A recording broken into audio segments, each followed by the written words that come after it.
Everyone is scrambling right now to keep their business going without doing much in the way of in-person events. Now, one of the ways that people have managed to do this is to convert all of their in-person meetings to online meetings. And this is also true in the real estate sector in terms of sales, especially in-person dinners or in-person meetings, into webinar presentations. Well, it just so happens that I wrote a chapter about this very topic in my book, Raising Capital for Real Estate. You can actually get a copy of that book for free. All you got to do is pay for the shipping at raisingcapitalforrealestate.com. And I went into a lot of detail. So rather than just recreate that content for this Monday Minutes, I wanted to actually post this chapter of the audiobook for this Monday Minutes. Now, by the way, you can get that book, like I said, raisingcapitalforrealestate.com. If you get the audiobook, you also get the bonus features, additional $37. Comes with great interviews with Jeremy Roll, who is a well-known passive investor, been on the show several times, Peter Fisher, who is our securities attorney at ASIM Capital, and Ryan Smith, who talks about struggling to raise his first $2 million and then going on to purchase more than $500 million worth of commercial real estate. All of that is available at raisingcapitalforrealestate.com. So go out and check it out. Now, for some additional context, in this portion of the audiobook, we've also, at that point, done a ton of work in terms of, establishing your brand, learning how to attract mentors, and even creating an offering deck, which I refer to as an executive summary. So this segment is really about converting that executive summary into a webinar. So I don't want to say any more because we're going to talk about all of that stuff in this short little segment. But of course, if you're interested in how to create an executive summary, if you're interested in how to build a brand, if you're interested in how to develop your website and get some credibility so that you don't have to chase investors, so that they chase you, again, all that's available at raisingcapitalforrealestate.com. In fact, when you purchase the book, you get access to our password-protected website in which you get an example of an offering deck, which we really have used, and a webinar in which I converted the offering deck to a webinar. So I do exactly what this is, and you can actually see me do it when you get access to the book. All right. Hope you enjoyed that, and hope you enjoyed this brief little audiobook segment. Converting your executive summary into a webinar presentation. Once you've created the executive summary, it's time to use the original PowerPoint or Keynote file to give a webinar presentation to an online audience. This strategy allows potential investors to view the executive summary in a whole new light, one with greater sensory input of a stimulating video as opposed to text-heavy pages. You've already done all the hard work creating the executive summary. Now you just need to reuse that content for another scalable platform. During this webinar presentation, you'll simply go through the most important slides of your executive summary and discuss the main points over a 30-minute period.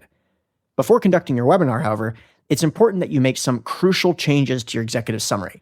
If you chose a graphic designer who already works in PowerPoint or Keynote as suggested above, making these edits will be easy because the programs are designed for presentations. Here are a few suggestions for reworking the executive summary for a webinar presentation. Number 1, unlike the structure of the executive summary, I would recommend beginning with a brief intro about who you are and your experience in the sector, immediately after the disclaimer section, which should always be first. Since you're speaking directly to an audience here, it's more natural to introduce yourself rather than just jumping into the details of the investment offering. Number 2, each bullet point or otherwise separated points should be individually animated. In order to keep your audience's attention, start each slide with a relatively blank screen, then pull up each bullet as you discuss each topic. This will focus your audience's attention on the points you're making when you're making them, as opposed to the audience reading ahead, tuning out after they think they already have everything they need to know. You do not want to draw attention to the animation itself, though. This means no cartwheel in or other elaborate animations.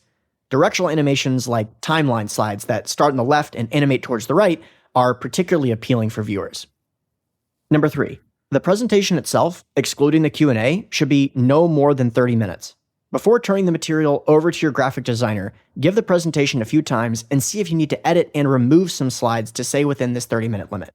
As discussed in Pitch Anything by Oren Klaff, people's attention spans are far less than what most people assume. If you haven't given someone all the information that they need to decide if they're interested in the offering within 30 minutes, you're likely negatively impacting your ability to close. Oh, and probably just wasting everyone's time. Number 4, The last slide of the presentation should be a Q&A slide that includes your headshot and the branding of your company, like a header photo of your website, logo, or something similar. This is a nice touch as opposed to simply taking questions while a slide, which is full of information, is still up on the screen. Once the executive summary has been converted to a dynamic presentation, it's time to drive traffic to your webinar and explain the benefits of the offering to interested investors. Here are a few tips for conducting webinar presentations. Number 1, have a systematic process for handling invitations, RSVPs, and declines. We like to use Eventbrite at eventbrite.com to handle all of our invitations and RSVPs. The free version should provide you with all the bells and whistles you need. Plus, it doesn't require much on the attendees' part, so it's a win-win. The website also provides automated reminders that you can send out to potential attendees, which helps automate your pre-webinar promotional communications. Number 2, practice with mastery in mind. There are enough unknowns in the world of real estate. Your ability to present effectively should not be one of them. It's not enough to simply repeat the content over and over until you, quote, know it. In order to achieve mastery, record yourself giving the presentation and analyze it. Take notes and find ways to make it better, punchier, and more compelling. I've found that it also helps to give the presentation in front of someone to get over any performance jitters. Asking for feedback is always helpful as well. Number 3, make absolutely sure that the sound quality is top-notch. Fortunately, a few dollars goes a long way here. For less than $150, you can pick up a microphone that will have you sounding like a pro in no time. One of the most popular and economic options is Blue Yeti's USB microphone, which retails for about $120 on Amazon.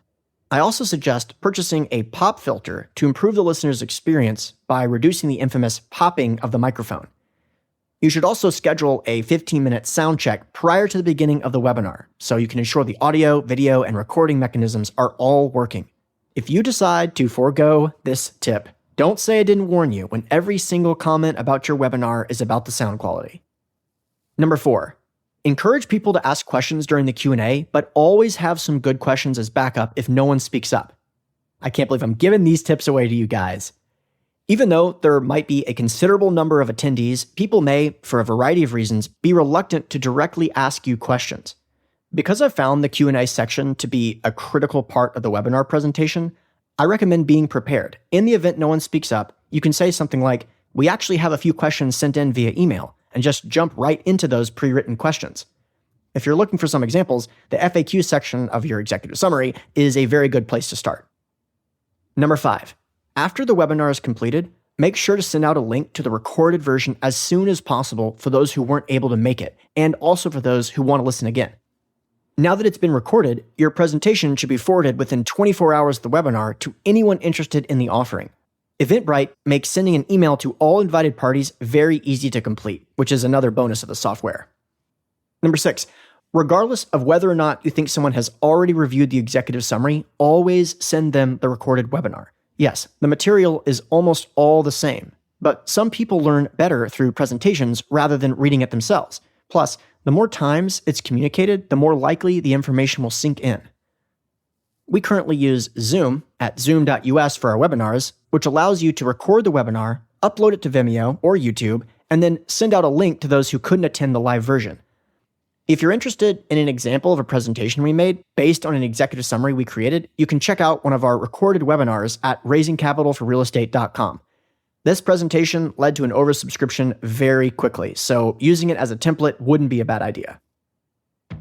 All right, listeners, you know the routine. This show is all about learning, making wise investments, and protecting and growing your capital. So if you're interested in these topics, make sure to hit the subscribe button. Of course, if you've already enjoyed a couple of great episodes, don't be shy, leave a review. It really helps the show's visibility. And lastly, if you're an accredited investor and you're interested in learning more about our investment opportunities, the types of deals that I personally invest in, go to asymcapital.com. That's ASYMcapital.com. Thanks a lot.